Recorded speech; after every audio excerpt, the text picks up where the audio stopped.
2, 3. Assalamualaikum warahmatullahi wabarakatuh.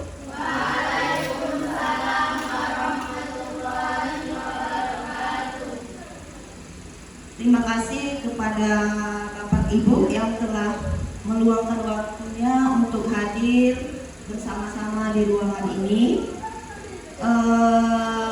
Jadi di sini kami sebagai guru, saya sendiri sebagai guru penggerak ingin menyampaikan beberapa hal yang telah kami dapatkan pada saat kami mengikuti program pendidikan guru penggerak. Jadi kiranya Bapak Ibu, apa yang kami dapatkan itu dari pembimbing kami, inilah sekiranya kami sampaikan kepada Bapak Ibu yang kiranya bisa kita kerjakan secara bersama-sama dan bisa kita laksanakan secara bersama-sama ya Bapak Ibu ya. Nah, jadi tujuan kita berkumpul di sini adalah untuk membahas atau mengenalkan budaya positif di lingkungan sekolah. Kiranya nanti budaya positif tersebut dapat kita laksanakan secara bersama-sama. Nah,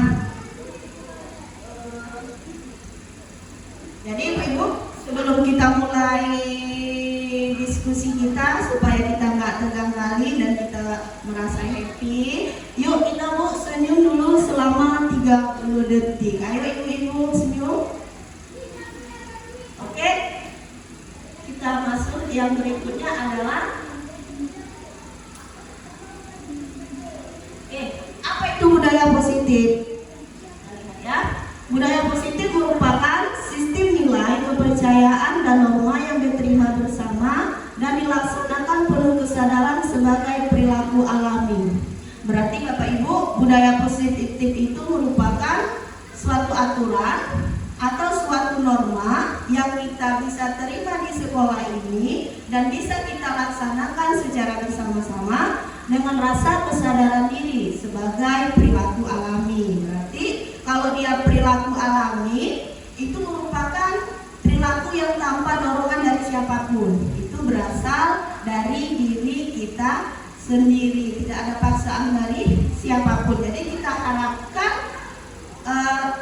sesuatu itu merupakan budaya positif ya Bapak Ibu ya. Nah, di sini contoh budaya positif, beberapa contoh budaya positif yang ada di lingkungan sekolah. Di antaranya bersikap sopan dan meminta izin pada guru bila akan masuk atau keluar kelas pada saat pembelajaran sebagai wujud menghargai diri sendiri dan orang lain.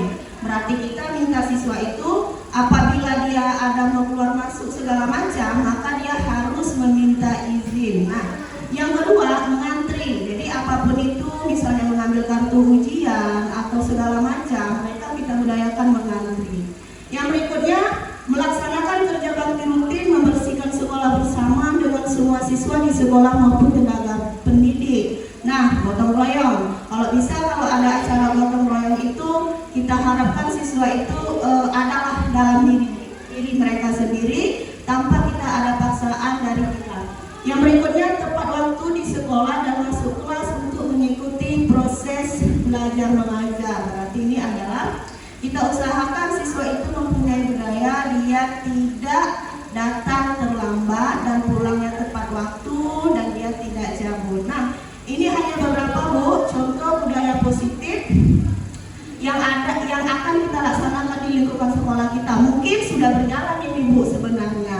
Cuma kan kalau kita lihat pada sekarang ini atau sebelumnya itu kan ada paksaan dari kita, ada hukuman. Kalau bisa kan mereka melaksanakan itu bukan karena hukuman tetapi dari diri mereka sendiri. Nah, katanya di sini Bu, seorang guru yang baik harus memiliki kemampuan dalam mewujudkan budaya positif di sekolah.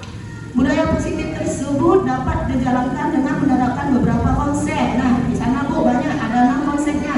Ada disiplin positif, ada motivasi perilaku manusia, ada keyakinan sekolah atau kelas, ada kebutuhan dasar manusia, ada posisi mengontrol restitusi dan ada segitiga restitusi. Nah, di sini berarti kita dikatakan sebagai guru yang baik apabila kita bisa mewujudkan budaya positif pada diri siswa, ya, dengan kesadaran mereka sendiri. Nah, berarti kalau kita belum bisa mewujudkan budaya positif pada diri siswa itu, kita belum dikatakan guru yang baik. Nah, kalau kita ingin, istilahnya kalau kita itu Bapak Ibu mau menerapkan budaya positif pada diri kita, berarti kita juga harus mempunyai budaya positif.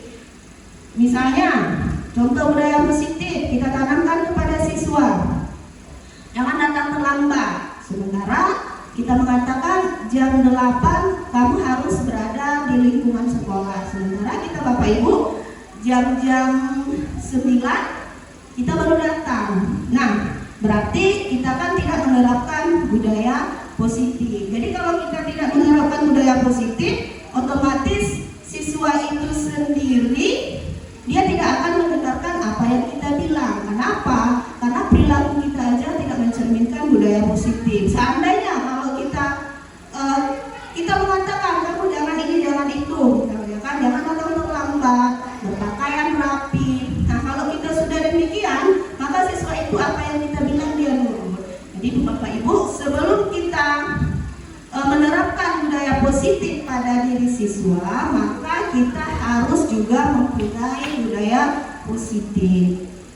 Nah, ini untuk melaksanakan budaya positif, kita harus menjalankan beberapa konsep Bapak Ibu. Ternyata di sini ada banyak ya, ada 6, 1, 2, 3, 4, 5, 6. Yang mungkin yang saya bahas hanya 2, berikutnya nanti kita ada nanti kepada rekan kita juga ya, Pak Rido, ya, sebagai guru penggerak juga. Nah, di sini disiplin positif merupakan suatu cara penerapan disiplin yang mengajarkan anak bertanggung jawab dan menumbuhkan kesadaran diri berdasarkan nilai-nilai kebajikan. Berarti kalau dikatakan dia positif, kita menerapkan disiplin yang mengajarkan anak itu untuk bertanggung jawab, disiplin untuk bertanggung jawab dan menumbuhkan kesadaran diri berdasarkan nilai-nilai kebajikan.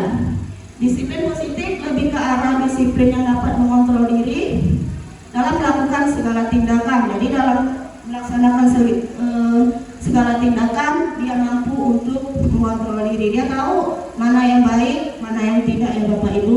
Berikut di sini ada 6 karakter dalam profil pelajar Pancasila. Jadi kita harapkan kepada siswa kita itu bisa memiliki 6 karakter yang ada di profil Pancasila yang ada pada diri mereka, yaitu beriman bertakwa kepada Tuhan Yang Maha Esa dan berakhlak mulia. Yang kedua, berdiri berkebinekaan global, bergotong royong, kreatif, dan bernalar kritis. Oke Bapak Ibu, selanjutnya nanti akan kita serahkan kepada Guru Pak Ridho.